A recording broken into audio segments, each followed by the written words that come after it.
المشاهدون الأكارم، السلام عليكم ورحمة الله. نشرة الأخبار نقدمها لكم من تلفزيون دولة إريتريا، نستهلها كالعادة بأهم وأبرز العناوين.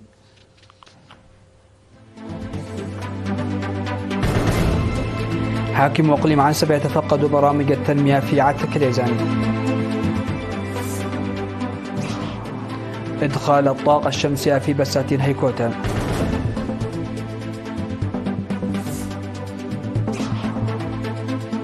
تكريم الطلاب المتفوقين في الإقليم الأوسط في امتحانات الصف الثامن الوطنية. انتهى الجولة الأولى من محادثات أمريكا وإيران في سلطنة عمان. ترامب يهدد المكسيك بعقوبات ورسوم جمركية بسبب نزاع مائي بين البلدين. ورئيس بيلاروسيا يلتقي رئيس الوزراء الباكستاني. أهلا بكم إلى تفاصيل النشرة. تفقد حاكم إقليم عنسبة السفير عبد الله موسى برامج التنمية في مديرية عتك اليزان، فيما التقى الجهات المعنية والشعب.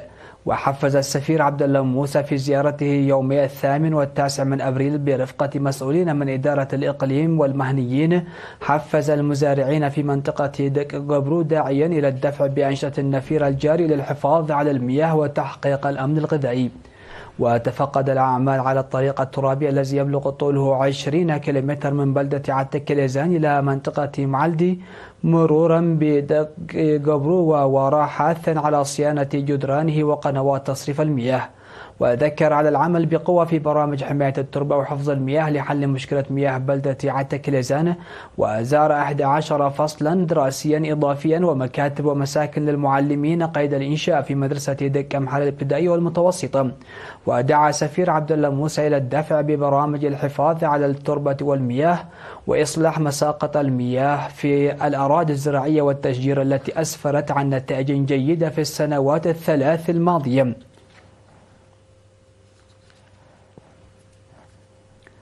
أفاد خبراء ومزارعون أن استخدام الطاقة الشمسية في تنمية الخضروات والفواكه أعطى نتائجا جيدة في مديرية هيكوتا.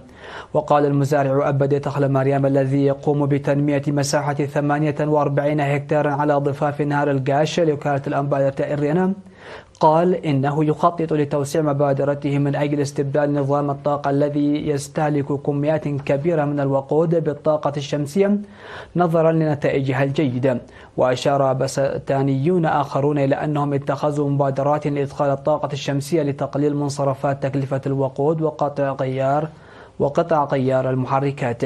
وأوضح مسؤول مكتب الزراعة في المديرية السيد تشميم مدهانية وخبير تنمية الخضروات والفواكه ميكيل إيوب أن أغلب المزارعين البالغ عددهم أكثر من 70 مزارعا في المديرية بدأوا في إدخال الطاقة الشمسية على نطاق واسع. ودعا مسؤول وحدة التنمية الاقتصادية السيد هينوك صقاي إلى الاهتمام لتوفير معدات الطاقة الشمسية لفوائدها على المزارع والمستهلك. دعا حاكم الإقليم الجنوبي السيد أبتسفاسيون الجهات الحكومية وخاصة الإدارات إلى تضافر الجهود للحد من وفيات الأمهات والأطفال والقضاء على الممارسات الضارة التي تسبب مشاكل صحية للمرأة. وقال في كلمة ألقاها في ورشة عمل نظمت في مدينة مندفر يوم 9 من أبريل أن تنسيق جميع الجهات الحكومية أمر بالغ الأهمية لمكافحة وفيات الأمهات والرضع، وسيتم اتخاذ إجراءات صارمة للقضاء على زواج القاصرات وختان الإناث التي تتسبب بمصاعب خطيرة أثناء الولادة. وأوضح مسؤول الصحة السيد مانيال محرتاب أن الهدف الرئيسي من ورشة العمل هو خفض معدل وفيات الأمهات والرضع إلى الصفر. وقال إن عدم القيام بالمتابعة المنتظمة قبل وبعد الولادة وعدم الولادة في المؤسسات الصحية من الأسباب الرئيسية للوفيات. وذكر أن بعد المسافة إلى المرافق الصحية تشكل تحديا للنساء الحوامل التي يعشن في المناطق الريفية النائية، مضيفا أن إرساء غرف انتظار الحوامل في كل مرفق صحي يعد حلا مفيدا ويجب الدفع به. من جانبه أوضح مسؤول وحدة سلامة الأم والطفل السيد أسفاو النقاسي أن عدد الأمهات اللواتي يضعن حملهن في المرافق الصحية ارتفع إلى 60% نتيجة لأنشطة التوعية الصحية الجارية وغرف انتظار الحوامل التي تم بناؤها. وأشار المدير العام لقسم الخدمات الصحية في إدارة الإقليم الجنوبي السيد قلابتس فاسلاسي أشار إلى أن ضمان صحة الأم والطفل هو أساس كل شيء، ويجب اتخاذ إجراءات عملية لمكافحة ختان الإناث وزواج القاصرات لأضرارها الكبيرة على سلامة الأم. تم تكريم 241 طالب من المتفوقين في امتحانات الصف الثامن الوطني في العام الدراسي 2023-2024 بجائزة في توراري بتعاون فرع التعليم الإقليم الأوسط والاتحاد الوطني للشباب وطلبة إريتريا. وأقيمت مراسم التكريم صباح اليوم 22 من أبريل في ساحة المعارض الإكسبو، وكان 61% من المكرمين من الطالبات التي أحرزن درجات أعلى في ما بين أكثر من 90% في امتحانات المرحلة المتوسطة العام الماضي. وحاز 5 طلاب من ضمنهم 3 طالبات على كأس التميز وجهاز إلكتروني التابلت لإحرازهم علامة 100%. وأشار مسؤول فرع التعليم بالإقليم الأوسط الأستاذ بلاي هبت جابر إلى أن من أهم العوامل للتفوق الدراسي هو تكامل جهد الطالب ومتابعة أولياء الأمور إلى جانب تعليم المعلم له. وذكر الآباء لتعزيز دورهم في متابعة وتوجيه أبنائهم أكاديميا وتربويا. وأوضح مسؤول فرع اتحاد الشباب والطلبة السيد سامسون كفلم أن التعليم هو حجر الأساس في التطور والحضارة، وأن الاتحاد يعمل بجد مع وزارة التعليم في هذا الصدد. وهنأ رئيس الاتحاد الوطني للشباب وطلبة إريتريا السيد صالح أحمد الدين في كلمته الختامية الطلاب، موضحا أن ثمرة الجهود المبذولة تدفع بعجلة التعليم نحو الأمام، وأنها تمكنت من تحسيس أداء الطلاب الأكاديمي وفوارق التحصيل بين المدن والقرى. وتعهد المكرمون بالاجتهاد المستمر لتحقيق التطور الوطني المنشود عبر التعليم واكتساب القدرات. عقد الاتحاد الوطني للمرأة في مديرية علا برع سيمينارا يوم 8 أبريل لتعزيز دور المرأة العاملة في كافة المجالات. وقد هدف السيمينار إلى رفع مستوى الوعي لدى موظفات الخدمة المدنية بشأن المساواة بين الجنسين وحقوق المرأة. وتم التوصية في السيمينار إلى تعزيز دور ومساهمة عمال القطاع العام لضمان تمكين المرأة، باعتبار أن المرأة الكفؤة هي الأساس للمجتمع الكفؤ. ودعت مدير مديرية علا برع السيدة عائشة علي نور في ختام السيمينار دعت المرأة إلى تعزيز منظماتهن ومواصلة العمل على الارتقاء بأنفسهن من خلال التعليم والمهن. نظم مكتب التعليم في مديرية عرزات دورة تدريبية لمعلمي رياض الأطفال والمشرفين التربويين حول إدارة المدرسة والأساليب التعليمية. شمل التدريب المنظم في الفترة من 2 إلى 6 من أبريل شمل أساليب التدريس وحفظ الوثائق ورعاية الطلاب. وقال مسؤول مكتب التعليم في المديرية الأستاذ تسفاهيوت والد قرقيس قال إن أعداد المدارس التمهيدية تضاعفت في السنوات ال5 الماضية، كما زاد عدد الطلاب بنسبة 89%. وقد ارتفع عدد المدارس التمهيدية في مديرية عرزة من 3 مدارس في بداية الاستقلال إلى 18 مدرسة.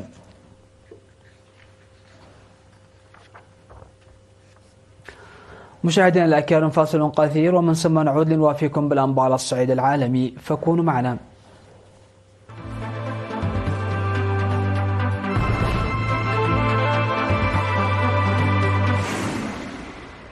أهلا بكم على الصعيد العالمي. أعلن وزير الخارجية الإيراني عباس عراقجي انتهاء الجولة الأولى من المحادثات غير المباشرة بين إيران والولايات المتحدة التي عقدت في سلطنة عمان وبحثت في الملف النووي ورفع العقوبات.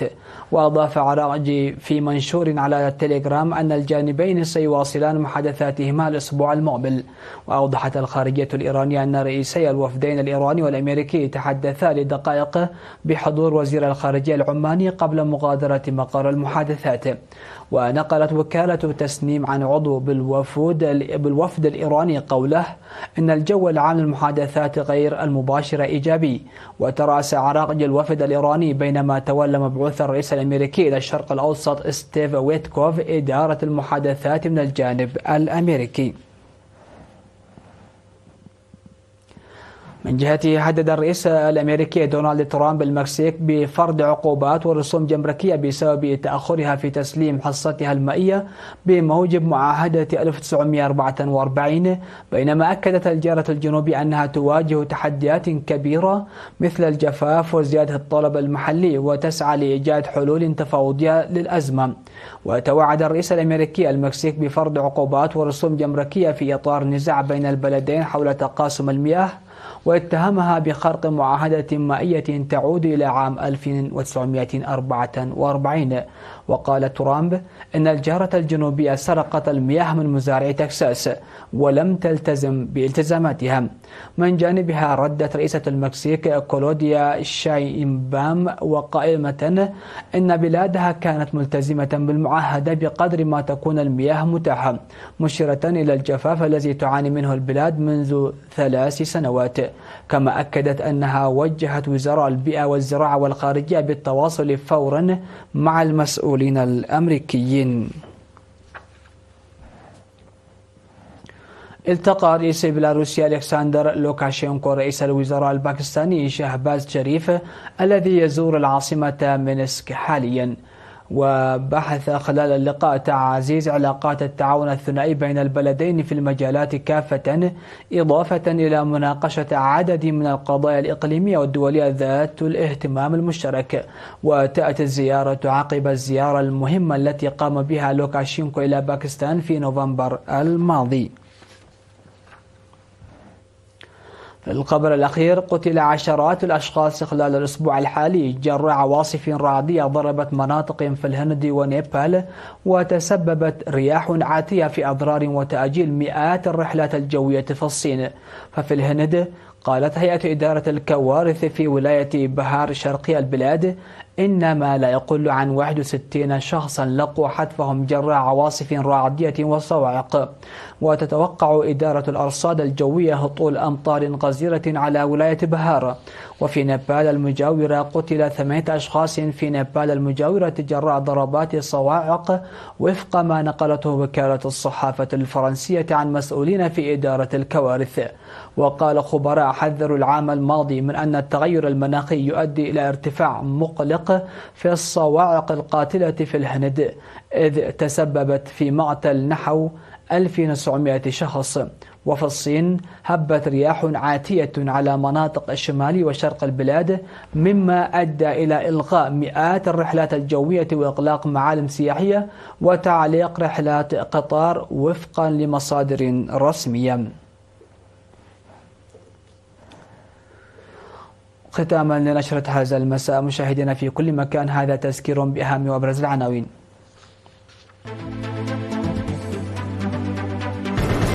حاكم إقليم عنسبة يتفقد برامج التنمية في عتة كريزان. إدخال الطاقة الشمسية في بساتين هيكوتا.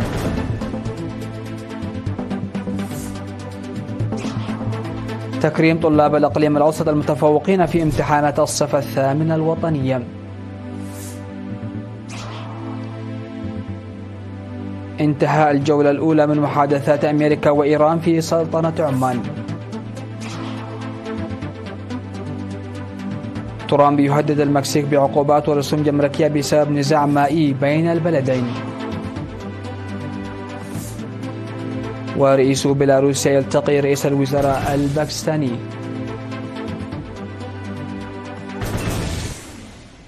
سادتي سيداتي، هكذا نكون قد وصلنا وإياكم إلى نهاية نشرة هذا المساء. هذه تحيات وتحيات الفريق العامل، شكرا لحسن الإسماع والمتابعة، ودمتم في أمان الله.